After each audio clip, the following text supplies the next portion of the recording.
आप उससे प्रभावित नहीं होंगे। और हनुमान जी ऐसे तो उनके हनुमान चालीसा आदि में भी वर्णन है कि नासै रोग हरे सब पीरा जपत निरंतर हनुमत बलबीरा। और हमारे गोस्वामी पाद जी तो यहाँ तक कह गए हैं कि और देवता चित्त न धरई हनुमत से ही सर्व सुख करे। तो ये बड़ा प्रभावशाली है, इसीलिए आप सदैव हनुमान जी के शरणागति प्राप्त करें। और इस बजरंग बाण का भी प्रथम चौपाई आप ध्यान देंगे तो ऐसा ही है, उसमें भी हनुमान जी से ही कहा गया है कि प्रभु आप संतों के हित करने वाले हैं ना, जय हनुमंत संत हितकारी, है ना। हनुमान जी कैसे हैं महाराज? संतों के हित करने वाले। तो कोई असंत प्रवृत्ति का व्यक्ति अगर इस बजरंग बाण को मारेगा तो हनुमान जी उसकी बात कहाँ सुनेंगे महाराज, है ना।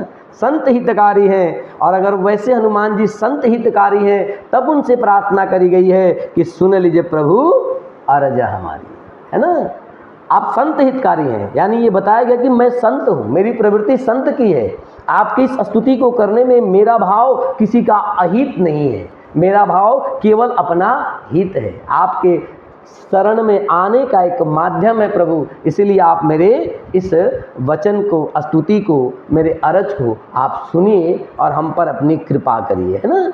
और ये भी कहा गया है कि जन के काज विलंब न कीजिए, है ना। जो जन हैं, जो आपके भक्त हैं, जो प्रभु राम के भक्त हैं, उनके काज में आप विलंब न करें। हनुमान जी ऐसे भी बड़े विलंब तो करते ही नहीं महाराज, बड़े शीघ्रता से हनुमान जी दौड़ कर चले जाते हैं, है ना। आतुर दौरी महासुख दीजिए, है ना।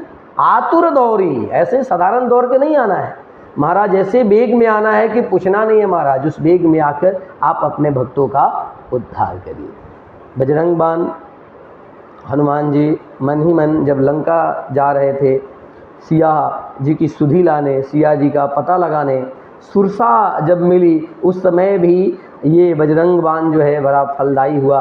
हनुमान जी का जो वह रूप है वह मन ही मन हनुमान जी अपने मन में प्रभु राम का ध्यान करते हुए ही उस कार्य को किए थे, है ना।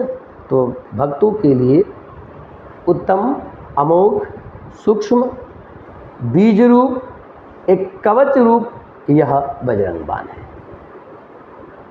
इसके संदर्भ में और आपका कोई प्रश्न हो तो आप पूछ सकते हैं। जैसे गृहस्थ में जो लोग जिनके पास गुरु नहीं है और वो इस बात से परेशान और वीडियो देखेंगे तो करने का कोशिश करेंगे, बिल्कुल, तो वो किस प्रकार करेंगे? जो मैंने इस संदर्भ में आपको बताया कि सबसे पहले एक ध्यान देना है कि गृहस्थ जीवन में आप अपनी गृहस्थी को मधुर करने के लिए, आप अपने गृहस्थ जीवन में आए परेशानियों को, गृहस्थ जीवन का अर्थ क्या है, गृहस्थी का आधार क्या है? धर्म, अर्थ, काम और मोक्ष, ये चार पुरुषार्थ के स्तंभ हैं, चार पुरुषार्थ के माध्यम हैं। धर्म, अर्थ, काम और मोक्ष, इन्हीं चार आधारों से हम जो है अपने गृहस्थ जीवन को सुखी बनाते हैं। और इन चार उद्देश्यों के लिए आप बजरंग बाण का काम करें। केवल मैंने बताया कि आपका उद्देश्य किसी का अहित करना ना हो, तो वैसे आप एक कवच के रूप में ऐसे ही भगवान शंकर को अपना गुरु मान लें।